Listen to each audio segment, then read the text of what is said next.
Hello नमस्ते welcome to our new blog. तो संग मैंने आज गोटे एक्सपेरिमेंट करिया।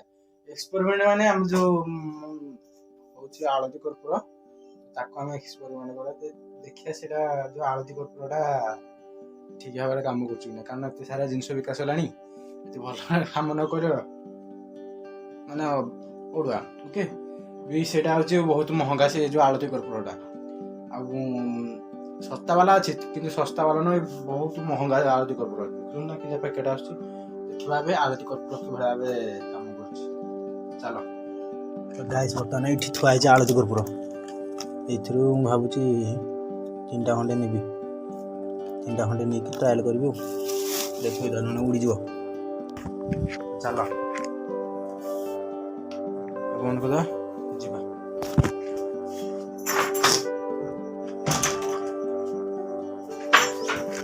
आरती कर्पूर मुझे ट्रायल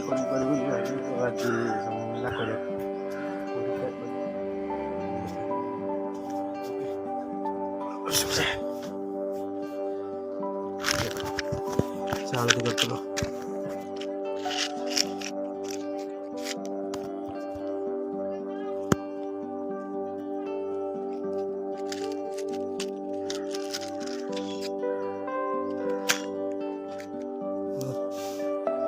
उल्टे दो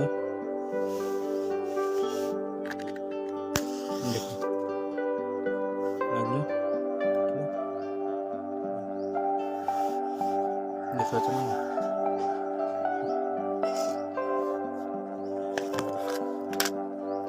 देखो पूरा परफेक्ट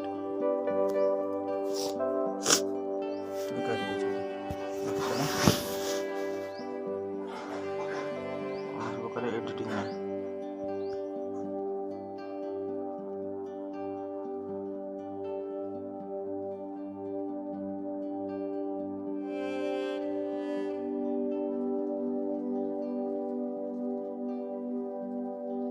सन्देह अच्छी लोक मानकर जे कौन आम जो सर्फटी आपर एक्सेल जोटा सर्फटा तो से सर्फटा गोटे फेण होनी बेसिकाली आमर यहाँ फेण आमर आउ गोटे सर्फ आसला सुपर एक्सेल आउ गोटे सर्फ आसला जोटा फेण भल कि भल सफा होना तो एबे जो सर्फटा आई तो फेण टे कमुची तो यहाँ आम देखिनु जो पैकेट खोला ना देखिनु बाकी ढेर सारा स्टक आवेलेबल रही ओके पैकेट खोला ना देखिनु तो आज मुझे ट्रायल करी लोक कह कथा मुझे ट्रायल करी देखी देखा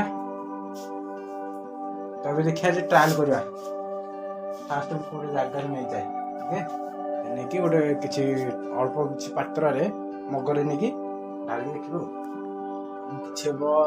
किसी मान किसी नहीं जाइए सर्फ नहीं बेसी नहीं चल अल्प किसी जगह पानी ढाड़ी देखा सर्फ फेण हो ना किसी पानी जाइए सर्फ ये पानी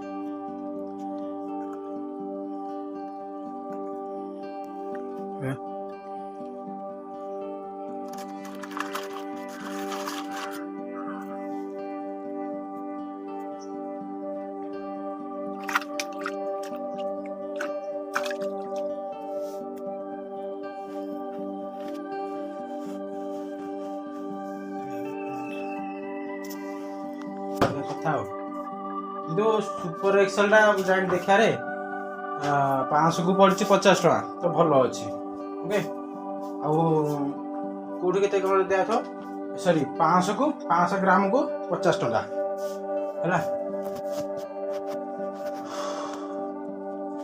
भल क्वालिटी सर्फ आज पुणी कोपन रोच देख कोपन ना कोपन बाहर दिन कोपन जहाँ आसो जहाँ आसो से अनुसार बाहर पैसा आसता कौन से गैजेट हरिया आसता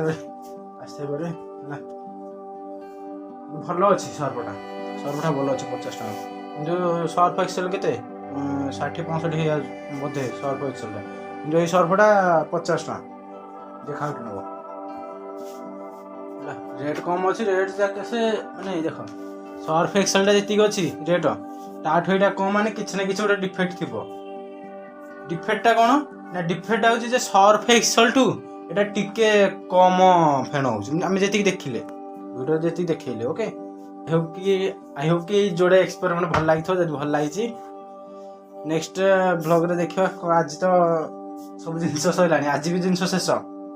ଓକେ, କେବଳ ଗୋଟା ମସଲା ଯୋଡ଼େ ପଡ଼ିଛି ଦେଖ ଏଠି ହେଲା, ଆଉ ସବୁ ଜିନିଷ ଶେଷ ତା ସାଙ୍ଗରେ ଆମର ସାମଗ୍ରୀ ବି ମଧ୍ୟ ଶେଷ।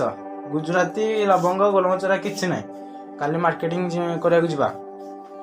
ଆଉ ମାର୍କେଟିଂ ତ ବ୍ଲଗ କ'ଣ ବନେଇବି ନା କ'ଣ, ମାର୍କେଟିଂର ବ୍ଲଗ ବନେଇନି, ସେଇଟା ଆସିବ ଆଉ କେବେ ଆସିବ ଆଉ କିଛି ମାସ ପରେ ଆସିବ ଆଉ ବ୍ଲଗଟା, ଆଉ ମାର୍କେଟିଂର ବ୍ଲଗଟା କେତେ ରେଟ୍ରେ କ'ଣ କିଣା ହେଉଛି, କେତେ ଜିନିଷ ତିଆରି ହେଉଛି ଆସିବ, ନିଶ୍ଚିତ ଆସିବ। ଆପଣଙ୍କର କମେଣ୍ଟରେ ଆସିବ, କମେଣ୍ଟ ଦେଲେ ହିଁ ଆସିବ। ଜଣେ କମେଣ୍ଟ ଦେଇଥିଲେ କି କେମିତି ବନାଉଛ ତାର ଆଇଡ଼ିଆ ଦିଅ। ଆଇଡ଼ିଆ ତ ଅଲରେଡ଼ି 5-6ଟା ଭିଡ଼ିଓ 7ଟା ଭିଡ଼ିଓ ଯେତିକି ବ୍ଲଗ୍ ବନାଇଛି ସେଥିରେ କିଛି ନା କିଛି ଆଇଡ଼ିଆ ରହୁଛି। କେଉଁ ବ୍ଲଗ୍ରେ ମେସିନ୍ କିଭଳିଆ ଭାବେ ସିଲିଂ ହେଉଛି ସେଇଟା ଦେଖାଉଛି, କେଉଁ ବ୍ଲଗ୍ରେ ପୁଣି ଗୁଜୁରାତି ପ୍ୟାକିଂ ହେଉଛି କେତେ ଗ୍ରାମ ପ୍ୟାକିଂ ହେଉଛି ସେଇଟା ଦେଖାଉଛି, କେତେ ଗ୍ରାମର କହୁନି ସେଇଟା କହିବା ମ୍ୟାଣ୍ଡେଟୋରି ନୁହଁ। କେଉଁ କେଉଁ ଏମିତି ମାନେ ଅଲଗା ଆମର ଯେମିତି ଅନ୍ନପୂର୍ଣ୍ଣା ସେମିତି ଅଲଗା କୌଣସି ବ୍ରାଣ୍ଡର ଲୋକ ଯଦି ଦେଖିବ ସେ ଏତିକି ଗ୍ରାମ ଦେଉଛି, ମୋର ତାହେଲେ କମ୍ ହେଉଛି ଅଧିକ ହେଉଛି, ମୁଁ ଆହୁରି କମେଇବି, ଏମିତି ଆଉ ଆମେ ଦେଖୁନା ତମେ ବାସ୍ ପରିମାଣରେ କହିଦେଉଛୁ ହେଲା। ତାପରେ କ'ଣ ଗୋଲମରିଚ କେମିତି ପ୍ୟାକିଂ ହେଉଛି, ତ ବିଭିନ୍ନ ସାରା ଏବେ 30% ଜିନିଷ ଏବେ ରିଭିଲ୍ ହେଇଗଲାଣି। ଓକେ, ଯେଉଁଟା ଜାଣିବା ଶୁଣିବା ଜିନିଷ ସମସ୍ତେ ଜାଣନ୍ତି। ଆଉ ମାର୍କେଟିଂ କେତେରେ କିଣା ହେଉଛି, କେଉଁଠୁ କିଣା ହେଉଛି, କେଉଁଠୁ ସବୁ ଜିନିଷ ଆସୁଛି, ତ ସେଇଟା ରିଭିଲ୍ କରିବାକୁ ଟିକେ ସମୟ ଲାଗିବ। ତ ଏକାଦିନିକରେ ସବୁ ଜିନିଷ ଆମେ ରେକର୍ଡ଼ିଂ କରିପାରିବାନି। ଏବେ ମୁଁ ସ୍କ୍ରିପ୍ଟେଡ଼ କରିନି, ବ୍ଲଗ୍ ଗୁଡ଼ିକ ସ୍କ୍ରିପ୍ଟେଡ଼ କରିନି ଯେ ମୁଁ କହିବି ବୋଲିକି ହେଲା, ପାଟିକୁ ଯାହା ଆସିଲା ମୁଁ ସବୁ କହିଦେଉଛି। ଓକେ, ତ ଆଇ ହୋପ୍ କି ବ୍ଲଗ୍ଟି ଭଲ ଲାଗିଥିବ। ଯଦି ବ୍ଲଗ୍ଟି ଭଲ ଲାଗିଛି ନିଶ୍ଚିତ ଲାଇକ୍ ସବସ୍କ୍ରାଇବ୍ କରନ୍ତୁ। ଆଉ ଦେଖା ହେବା ଆଗାମୀ ଭିଡ଼ିଓରେ। ତ ସେଥିପାଇଁ ବାଏ ବାଏ।